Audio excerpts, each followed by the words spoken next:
Si vous voulez qu'on vous trouve en première position sur Google, alors j'ai trois secrets qui devraient vous permettre de référencer votre site internet ou vos articles de blog dans les trois premières réponses sur Google. Et si vous venez de me découvrir, je suis Jas, je suis là pour vous parler du SEO sans blabla.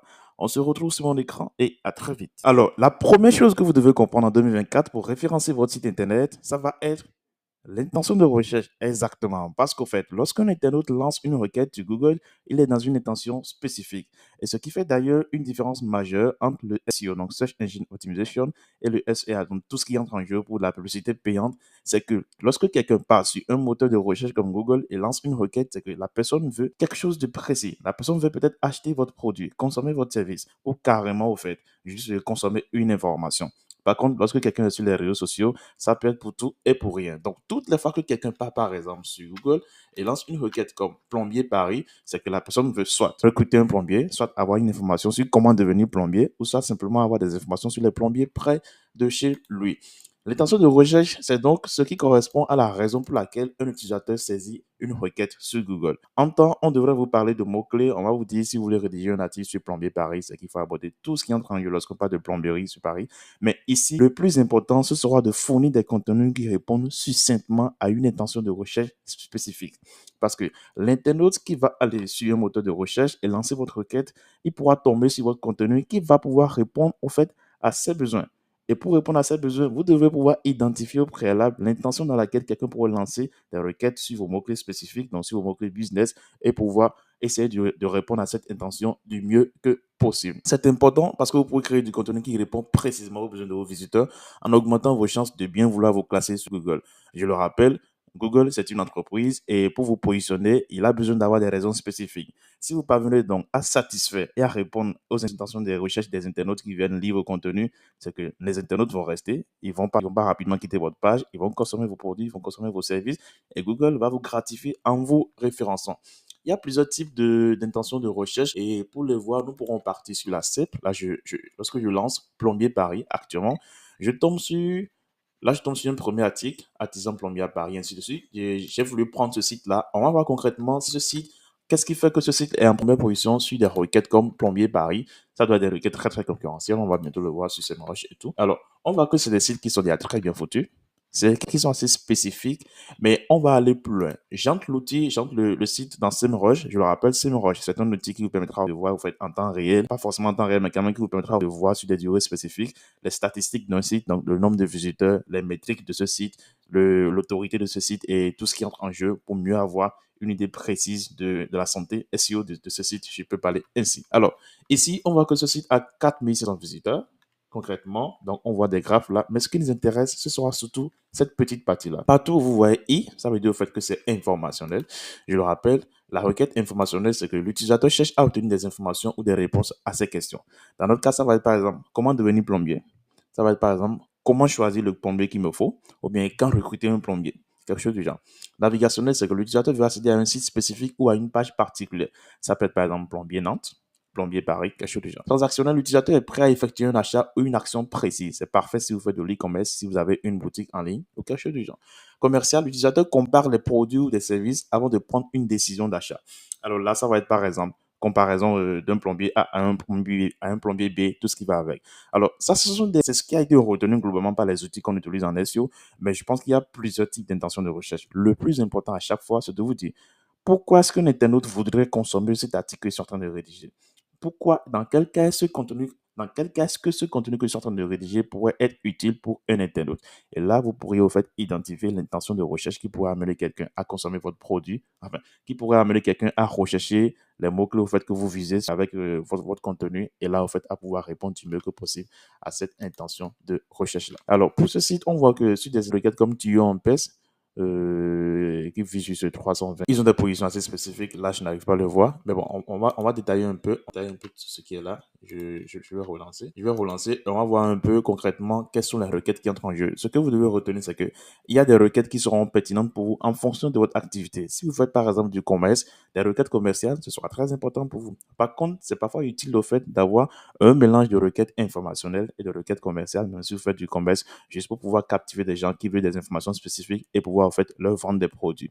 Par exemple, si vous vendez des robes de mariée, ça va être par exemple des articles comme quelle robe de mariée choisir, quelque chose du genre. Vous allez juste conseiller les gens directement. Et après, vous pouvez leur dire, bah, si vous voulez avoir des robes spécifiques pour tel cas, si vous voulez un mariage à Noël, quelque chose du genre, un mariage à Pâques, voici les robes que nous vendons et nous avons une boutique qui répond à vos besoins, ainsi de suite. Et ça devrait pouvoir passer. Donc, le plus important lorsque vous êtes en train de rédiger un article, ce sera en fait de voir comment est-ce que vous pourrez faire pour répondre à l'intention dans laquelle, au fait, quelqu'un voudrait, au fait, consommer votre produit, mais quelqu'un voudrait, au fait, lire votre article. Je prends cet exemple de site sur lequel nous sommes.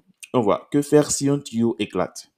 Quelqu'un qui vient chercher que faire si un tuyau éclate, il sait déjà ce que c'est qu'un tuyau. Il sait déjà probablement les conditions dans lesquelles un tuyau éclate. Alors, tout ce qu'il veut savoir, c'est ce qu'il faut faire. Donc, ce n'est pas utile au fait de passer sur des informations qui lui sont totalement inutiles. Ce que vous devriez faire, donc, ce serait directement à l'essentiel. Donc, là, cet article, il met quoi? Arrêtez l'eau dès que vous réparez une fuite. C'est direct. Là, celui qui lit ce contenu, c'est directement qu'il doit arrêter l'eau dès qu'il voit une fuite. Et il continue avec des exemples spécifiques, il met des listes à puces, tout ce qui va avec. Donc, ce contenu, c'est un contenu qui, globalement, à chaque paragraphe, donc à chaque niveau, répond directement à la question que se pose l'internaute. Parfait. Je vais voir concrètement ce que ce site a là. Bon, je laisse SEMrush se charger. En attendant, on peut voir pareil au fait sur notre article, comment réagir face à une faible pression d'eau. Quelqu'un qui recherche comment réagir face à une faible pression d'eau, tout ce qu'il cherche, c'est justement comment réagir face à une faible pression d'eau. Il ne cherche pas forcément à savoir ce que vous appelez faible pression d'eau, tout ce qui va avec. Bon, bien sûr, ça peut être utile, mais en gros, ce que vous devez retenir ici, c'est quelle est l'information essentielle que cet internaute voudrait avoir pour passer à l'action. Passer à l'action ici, ça peut être par exemple consommer votre produit, acheter vos services, tout ce qui va avec.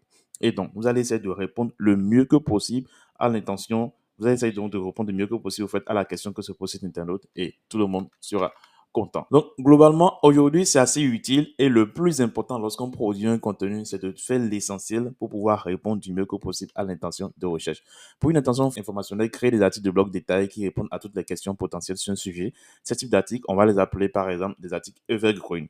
Donc, des articles qui sont intemporels et qui répondent à des questions spécifiques. C'est des types d'articles qui sont très utiles pour votre blog parce que sur la durée, ça vous permet au fait d'attirer des visiteurs et ça pendant longtemps, aussi longtemps que possible. Pour une intention transactionnelle, développer des pages produits optimisées avec des appels à l'action clairs pour encourager l'achat.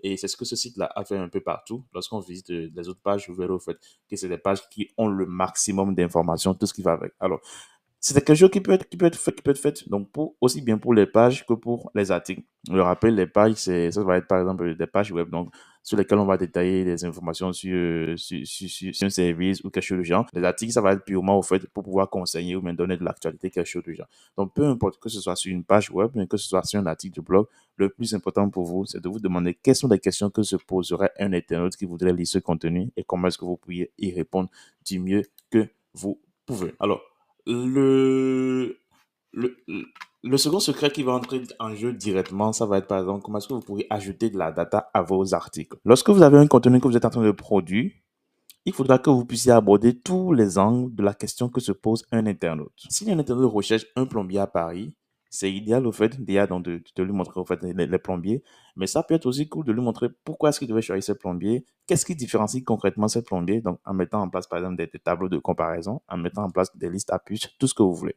Les data, ce que j'appelle data globalement, c'est des données qui vont vous faire enrichir votre contenu et le rendre unique. Parce que la requête sur laquelle vous essayez de vous positionner, c'est fortement, enfin, c'est probablement une requête concurrentielle. Donc, il y a déjà d'autres personnes qui sont déjà positionnées sur cette même requête. Ce que vous avez à faire donc maintenant, ce sera en fait de faire l'essentiel pour vous différencier de toutes ces personnes-là et de fournir un contenu enrichi. L'une des meilleures manières de fournir un contenu enrichi, ce sera en fait d'ajouter des listes à puces, ce sera d'ajouter des tableaux, d'ajouter du FAQ, d'ajouter tout ce que vous voulez. On va voir par exemple sur ce site comment est-ce que eux ils fonctionnent avec l'ajout de on reprend ce contenu que fait si un tuyau éclate, on voit ils mettent le titre qui est là, ils mettent une liste à puces, c'est assez direct, Google va apprécier.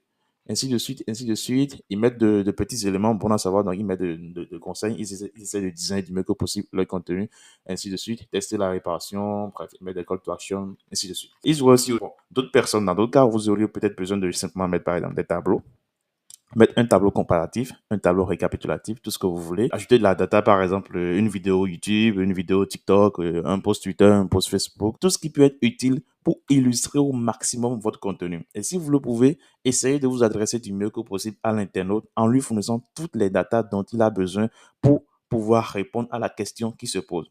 Vous serez toujours gratifié parce qu'un internaute qui est satisfait, il viendra forcément en fait consommer vos produits et puis payer vos services dans toute la mesure du possible. Alors, tout ce qui va en contre, où trouver ces données, rechercher des sources fiables telles que des rapports d'études, des recherches académiques ou des sites d'autorité dans votre domaine. Ce que vous pourriez faire, c'est quoi? Lorsque vous êtes en train de rédiger un contenu, ne vous basez pas uniquement sur les articles qui existent déjà sur Google. Parce que très souvent, lorsqu'on est en train de faire de la rédaction, c'est qu'on fait de la recherche sur Google, on voit les premiers articles, donc peut-être les 5 premiers articles, et on essaie de faire le condensé au fait de ces articles-là pour finir un article. Ce n'est pas suffisant pour avoir un article qui est unique et un article qui est assez enrichi. Ce que vous pourriez faire, c'est d'aller par exemple sur YouTube, d'aller par exemple sur toutes les plateformes qui pourraient en fait, vous permettre d'avoir des informations supplémentaires sur le contenu là.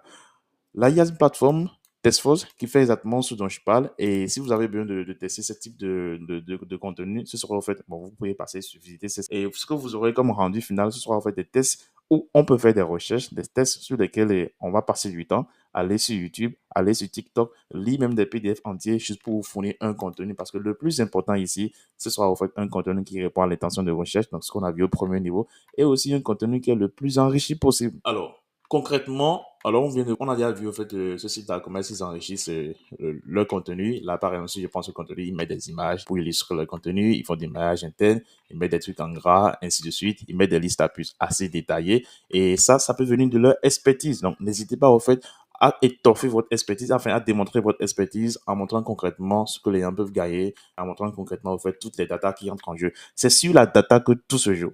Enfin, à part l'intention de recherche et ce qu'on va voir en dernière position, la data est assez essentielle pour que vous puissiez produire un contenu unique. Donc, n'hésitez pas à maximiser sur cette data-là. Ce que j'appelle data, donc c'est tout ce qui va être données utiles, tout ce qui va être information utile pour l'internaute, pour juste montrer que vous maîtrisez ce dont vous savez parler et surtout faire fournir à l'internaute toutes les réponses aux questions qui pourraient potentiellement se poser. L'autre secret qui va entrer en jeu, donc le dernier, ça va être l'expertise, l'autorité, la confiance de votre site. En gros, c'est cool. Vous avez un site qui parle de plomberie, qui parle de football, qui parle de votre activité, tout ce que vous voulez. Mais est-ce que vous êtes légitime? Aujourd'hui, avec la norme, avec la plus grande influence des IA, où on peut créer un site en 2 jours, enfin, on peut créer un site en quelques minutes, créer des articles en 2 clics, il est important pour Google le fait de savoir qui est légitime ou non sur un contenu spécifique. Vous parlez de plomberie, c'est cool, mais est-ce que vous êtes en droit au fait, est-ce que vous êtes en mesure de parler de contenu, de parler de plomberie, ou bien de parler de la thématique sur laquelle vous essayez de vous positionner? Pour vérifier cela, Google va au fait se référer à tout ce qui est autre que Google. Google ira donc sur YouTube, Google ira sur Facebook, sur n'importe quel réseau social pour voir simplement ce que vous dites de vous. Donc, c'est essentiel pour la légitimité. Et dernièrement, j'ai vu un article de Neil Patel qui est, qui est un grand SEO qui dit au fait, le SEO n'est pas mort, mais il a simplement changé. On a quitté au fait le Search Engine Optimization au Search Everywhere Optimization. En gros, au fait, tout ce qu'il essaie de dire, c'est qu'avant le SEO, il s'agissait au fait de référencer son article, et de bien renseigner les datas sur son article, de bien viser les bons mots-clés, tout ce qui va avec, d'avoir de bons backlinks, donc de faire parler de soi sur Internet et puis d'être visible. Aujourd'hui, en plus de bien parler de soi et enfin, de faire parler de soi en bien, de produire des contenus qui sont utiles, il faut avoir une présence sur les réseaux sociaux pour que je puisse montrer à Google qu'on est légitime sur le sujet que nous produisons. Ça va donc être quoi? Ça va être par exemple essayer d'identifier le réseau social sur lequel ce contenu pourrait être pertinent. Si je reprends par exemple le cas de plombier, la question c'est quoi? Ceux qui vont rechercher des informations en lien avec la plomberie, ils sont où? Est-ce qu'ils sont sur Facebook, sur Twitter, sur Instagram? C'est potentiellement sur Facebook. Ok, je crée une page Facebook. Dès que je publie un article, je vais reposter l'article là-bas. Vous pouvez utiliser des outils d'automatisation qui vont être par exemple Make, des outils d'automatisation qui vous permettent par exemple d'automatiser la publication de vos contenus. Donc, dès que vous publiez un contenu sur votre article, ces outils vont vous permettre de reposter ces contenus-là sur votre page et c'est très utile pour étoffer au fait, pour envoyer des signaux positifs à Google. C'est quelque chose qui entre énormément en jeu. Et l'autre astuce, c'est que vous ayez un bloc auteur sur votre site. Et juste au fait, lorsqu'on voit au niveau de l'auteur, on voit une petite description de l'auteur. Donc, on voit que c'est quelqu'un qui est passionné. On voit que c'est quelqu'un qui est sur les réseaux sociaux. Et ça change la donne parce que le plus important, aujourd'hui, vous avez plein de sites sur Google. Google veut avoir en fait le site le plus légitime possible. Donc, vous devez non seulement répondre à une intention de recherche, avoir des datas assez spécifiques déjà pour pouvoir mieux vous référencer, pour pouvoir vous démarquer. Vous devez avoir des datas assez spécifiques qui vont vous démarquer de tout le lot de contenu qu'il y a et qui sont sur la même requête que vous. Et en plus, vous devez avoir une certaine présence globale sur Internet et c'est cette présence-là qui va en fait vous permettre d'étoffer et de justifier votre légitimité. Si on reprend notre site, tac, si on reprend ce site, lorsqu'on recherche plombier par exemple, sur cette page qui affiche les tarifs et tout, déjà en termes d'expérience utilisateur, on voit que ce site est bien fait. Globalement, c'est bien fait. L'UX, c'est assez cool. on voit directement que c'est des gars qui sont pros derrière. Par exemple, plombier, je vois à Paris. Ok, ça donne envie de rester. C'est pas forcément waouh, waouh, waouh, mais il y a déjà toutes les datas dont on a besoin qui sont là. On voit les gars qui sont là. On voit une vidéo YouTube. On va aller voir si c'est une vidéo YouTube ou pas. Non, je pense que c'est pas YouTube. Ça doit être du Vimeo. Ouais, c'est du YouTube. Ok. Donc, on voit une vidéo YouTube et on voit que c'est des gars qui sont. Ok. On voit que c'est bien les gars qui sont là. Enfin, plombier, on voit que ce n'est pas forcément, c'est pas quelqu'un qui crée un site juste pour acquérir des leads, on voit que c'est un vrai plombier. Donc, c'est autant d'éléments qui vont vous faire confirmer au fait sa légitimité. Et un peu plus loin, on voit que, ok, il a des avis Google. C'est cool. Il a plein d'avis Google. Il a 106 avis Google. Donc, ça, il y a 106 personnes qui ont déjà testé son produit et qui donc donnent des avis positifs. Enfin, des avis probablement positifs parce qu'on a 4,3, donc c'est positif. Et ces avis sont même parfois récents. Là, on a un avis qui est publié le 5 janvier 2024, donc des avis qui sont récents. Et on voit au fait aussi qu'il est, OK, là, on est sur du Google My Business et ici, ça doit être du Yelp. J'ai fait un peu de recherche. Yelp, je pense que c'est un annuaire qui recense des petits commerces à côté et tout. Du coup, ils se sont inscrits sur Yelp. Vous, dans votre cas, pour faire ce dont je parle, c'est quoi? Essayez d'identifier le réseau social qui pourrait être pertinent pour votre persona, donc pour votre audience, et créer une page dessus, créer un compte dessus, partager du contenu. Dès que vous publiez un article de blog, essayez de uploader ce contenu-là sur votre réseau social et vous verrez que petitement, vous allez mieux asseoir votre légitimité et aux yeux de Google, vous serez plus légitime. Aux yeux des internautes, vous serez plus proche d'eux. Parce que vous serez plus proche d'eux s'ils sont sur Facebook, vous êtes plus proche d'eux sur Facebook. Vous allez les rediriger vers Google. Et ce qu'on ne dit pas non plus, c'est que si éventuellement vous parvenez, enfin, si par le grand des hasards, ou bien si suite à une mise à jour, par exemple, vous venez au fait à perdre des positionnements sur Google, c'est que vous avez une communauté sur les réseaux sociaux. Et une communauté, c'est très utile aujourd'hui. Vous pouvez vendre tout ce que vous voulez à une communauté tant que vous essayez de fédérer cette communauté autour de vos objectifs et autour de vos rêves. Alors, pour résumer, les trois secrets dont j'ai voulu vous parler aujourd'hui, ça va être l'intention de recherche. Donc, au lieu de juste remplir votre contenu de mots-clés que vous visez, essayez de répondre du mieux que possible à l'intention de recherche. Et au second niveau, essayez de fournir des informations qui sont uniques, des informations que vos concurrents ou des articles qui se positionnent sur la même requête n'ont pas déjà abordées. Et là, vous aurez des datas spécifiques. Le troisième niveau, essayez d'être du mieux que possible partout sur Internet, de parler de la même manière et d'être le plus proche possible de votre audience. Et si vous faites tout cela, Google saura vous reconnaître et le mieux encore, les internautes seront un peu plus proches de vous parce que vous serez aussi proche d'eux et pourront consommer vos produits et pourront consommer donc vos services, tout ce qui va avec. Nous sommes à la fin de cette vidéo et si vous l'avez suivi juste là, n'hésitez pas à mettre un petit like, un petit commentaire et surtout me dire ce que vous pensez de la vidéo, de comment est-ce que j'aborde. Est-ce que je suis assez explicite ou pas du tout parce que j'essaie d'être explicite le plus possible. Mais si je n'y arrive pas, n'hésitez pas à me le dire. Et surtout, si vous voulez que j'aborde un contenu spécifique dans la prochaine vidéo, n'hésitez pas à me le dire et à très vite. À bientôt.